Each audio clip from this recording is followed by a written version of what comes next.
My main field of research is called computer vision. And you could say computer vision and machine learning. And the reason I am here is because this field has more or less exploded in the last 2 or 3 years, basically, in terms of performance. It has to do with things like automatic writing software that automatically finds things in images, like this is a cat, this is a dog, this is a bicycle, and things like that. So trying to be as good as a human in seeing things, basically. That's what it's all about. And that has the reason for that is in turn because there's been a tremendous progress in the field called deep learning, and that's what I'm going to talk about. Well, deep learning is basically something you could say that it goes back to the late 1980s when people started working with things called neural networks, and there was great excitement back then, basically. And that excitement was basically because they had sort of improved on these a little bit, and there seemed to be a bright future for those things, okay? And but it was a sort of that excitement was based on very much on speculation. It was not based on any results, I don't think. And eventually that died down because these things, the neural networks, didn't work very much better than anything else, basically. But what has happened in the last 10 years, there are 3 things, basically. We are now using much better computers, like we are using graphics processors that accelerate things extremely fast, okay? We are using lots of data, that is large data sets, okay?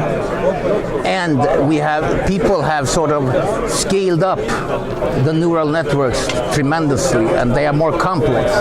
And the interesting thing is by making things bigger and more complex, we actually are able to solve problems. In general, when you scale things up in engineering, you run into problems. But here, they actually solve problems, and that's sort of it's really fascinating. The biggest field of application, and where sort of you show the results first, is in automatic speech recognition. You know, the Microsoft, you can actually talk to your computer and things like that. So it recognizes your voice, can translate it into words, basically.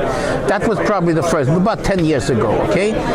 And then slightly later came results in computer vision, where you suddenly started recognizing objects much better than you had it before. Okay? That was about, let's say, 4 years ago. That was the first result. Okay? So those 2 fields, speech and vision, automatic recognition, sort of parts of artificial intelligence, are the biggest field.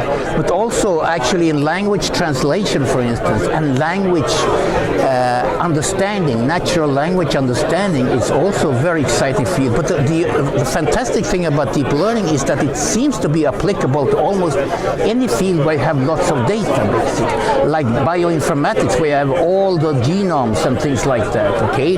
And also in physics, people are now talking about understanding, dark matter in the universe using deep learning methods.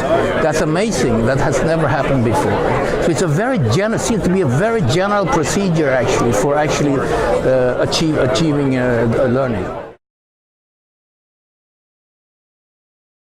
The big trends in research, I think the biggest trend in research right now is probably towards language understanding, automatic language understanding, okay?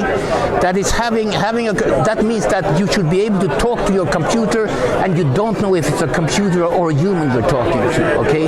That is probably the single most important trend. You can see that at the research field, but also if you look at the potential applications for that, they would be sort of enormous, basically. Especially, for instance, in education, you could have your own personal teacher. Every student could have his own personal teacher that could answer questions every 3 or 4 seconds, which is sort of the optimal way of actually learning something, okay?